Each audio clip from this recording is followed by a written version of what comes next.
అపోస్తులుల కార్యములు 27వ అధ్యాయము.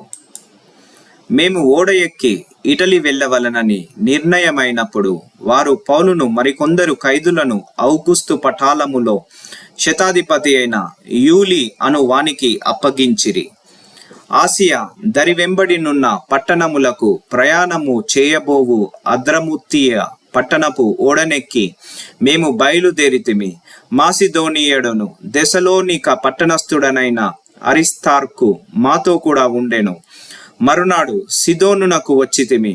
అప్పుడు యూలి పౌలు మీద దయగా ఉండి అతడు తన స్నేహితుల యొద్దకు వెళ్ళి పరామరిక పొందుటకు అతనికి సెలవిచ్చెను. అక్కడ నుండి బయలుదేరిన తర్వాత ఎదురుగాలి కొట్టుచున్నందున కుప్ర చాటున ఓడ నడిపించితిమి. మరియు కిలికియకును పంఫూలియకును ఎదురుగా ఉన్న సముద్రము దాటి లుకియలో ఉన్న మూరకు చేరితిమి. అక్కడ శతాధిపతి ఇటలీ వెళ్ళనయ్యున్న అలెగ్జాంద్రియ పట్టణపు ఓడ కనుగొని అందులో మమ్మును ఎక్కించెను.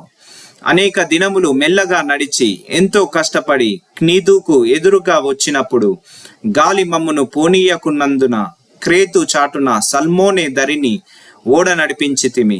బహు కష్టపడి దాని దాటి మంచి రేవులు అను ఒక స్థలమునకు చేరితిమి. దాని దగ్గర లసయ్య పట్టణముండెను. చాలా కాలమైన తరువాత ఉపవాస దినము కూడా అప్పటికి గతించినందున ప్రయాణము చేయుట అపాయకరమై ఉండెను. అప్పుడు పౌలు, అయ్యలారా, ఈ ప్రయాణము వలన సరకులకును ఓడకును మాత్రమే కాక మన ప్రాణములకు కూడా హానియు బహు నష్టమును కలుగునట్లు నాకు త్రోచుచున్నదని చెప్పి వారిని హెచ్చరించెను. అయినను శతాధిపతి పౌలు చెప్పినది నమ్మక నావికుడను ఓడ యజమానుడను చెప్పినదే నమ్మెను. మరియు శీతాకాలము గడుపుటకు ఆ రేవు అనుకూలమైనది కానందున అక్కడ నుండి బయలుదేరి ఒకవేళ శక్యమైతే ఫినిక్సునకు చేరి అక్కడ శీతాకాలము గడపవలెనని ఎక్కువ మంది ఆలోచన చెప్పిరి. అది నైరుతి వాయువ్య దిక్కుల తట్టునకున్న క్రేతువే యున్నది. మరియు దక్షిణపు గాలి మెల్లగా విసురుచుండగా వారు తమ ఆలోచన సమకూడినదని తలంచి లంగరెత్తి క్రేతు దరిని ఓడ నడిపించిరి. కొంచెపు సేపైన తరువాత ఊరకులోను అను పెనుగాలి క్రేతు మీద నుండి విసరెను.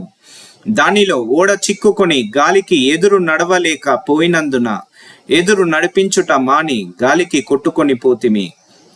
తరువాత కౌద అనబడిన ఒక చిన్న ద్వీపము చాటున దాన్ని నడిపింపగా పడవను భద్రపరచుకొనుట బహు కష్టతరమాయెను. దానిని పైకెత్తి కట్టిన తరువాత త్రాళ్ళు మొదలైనవి తీసుకొని ఓడ చుట్టూ బిగించి కట్టిరి. మరియు సూర్తిసను ఇసుక తిప్ప మీద పడుదుమేమో అని భయపడి ఓడ చాపలు దింపివేసి కొట్టుకొని పోయిరి. మిక్కిలి పెద్ద గాలి కొట్టుచున్నందున మరునాడు సరకులు పారవేయసాగిరి. 3వ దినమందు తమ చేతులారా ఓడ సామాగ్రి పారవేసిరి. కొన్ని దినములు సూర్యుడైనను నక్షత్రములైనను కనబడక పెద్ద గాలి మా మీద కొట్టినందున ప్రాణములతో తప్పించుకొందుమన్న ఆశ బొత్తిగా పోయెను. వారు బహుకాలము భోజనము లేక ఉన్నందున పౌలు వారి మధ్యను నిలిచి, అయ్యలారా, మీరు నా మాట విని క్రేతు నుండి బయలుదేరకయే ఉండవలసినది. అప్పుడు ఈ హానియు నష్టమును కలగకపోవును. ఇప్పుడైనను ధైర్యము తెచ్చుకొనుడని మిమ్మును వేడుకొనుచున్నాను. ఓడకే గాని మీలో ఎవని ప్రాణమునకును హాని కలుగదు. నేను ఎవని వాడనో ఎవనిని సేవించుచున్నానో ఆ దేవుని దూత గడిచిన రాత్రి నా యొద్ద నిలిచి, పౌలా, భయపడకుము, నీవు కైజరు ఎదుట నిలవవలసి ఉన్నది. ఇదిగో నీతో కూడా ఓడలో ప్రయాణమైపోవచ్చున్న వారందరినీ దేవుడు నీకు అనుగ్రహించి ఉన్నాడని నాతో చెప్పెను. కాబట్టి అయ్యలారా, ధైర్యము తెచ్చుకొనుడి. నాతో దూత చెప్పిన ప్రకారము జరుగునని నేను దేవుణ్ణి నమ్ముచున్నాను. అయినను మనము కొట్టుకొని పోయి ఏదైనా ఒక ద్వీపము మీద పడవలసి ఉండనని చెప్పాను.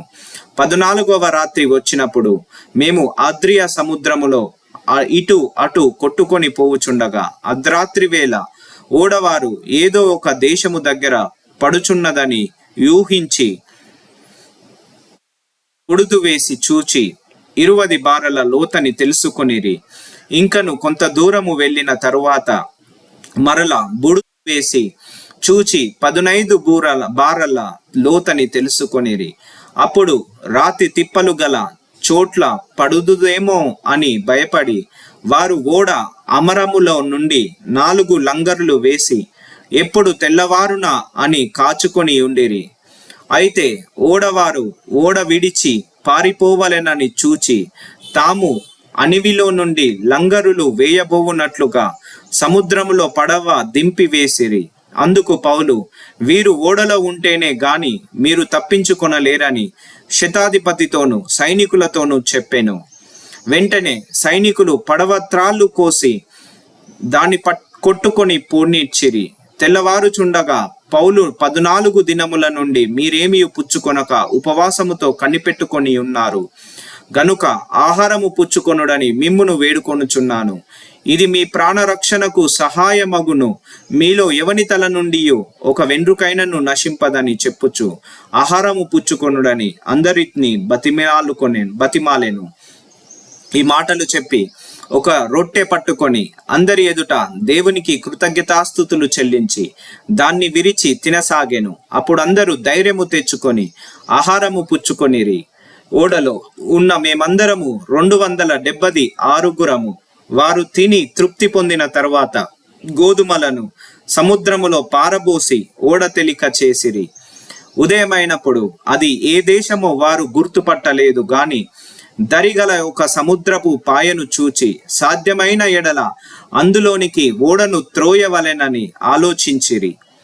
గనుక లంగరుల త్రాళ్ళు కోసి వాటిని సముద్రములో విడిచిపెట్టి చుక్కానుల కట్లుక విప్పి ముందటి తెరచాప గాలికెత్తి సరిగా దరికి నడిపించిరి గాని 2 ప్రవాహములు కలిసిన స్థలమందు చిక్కుకొని ఓడను మెట్ట పట్టించిరి. అందువలన అనివి కూరుకొని పోయి కదలకయుండెను. అమరము ఆ దెబ్బకు బద్దలైపోసాగెను.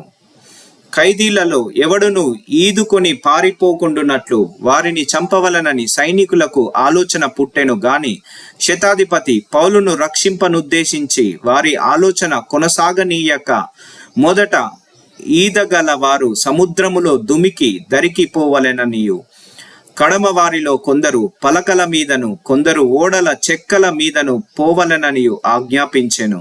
ఇలాగు అందరూ తప్పించుకొని దరిచేరిరి.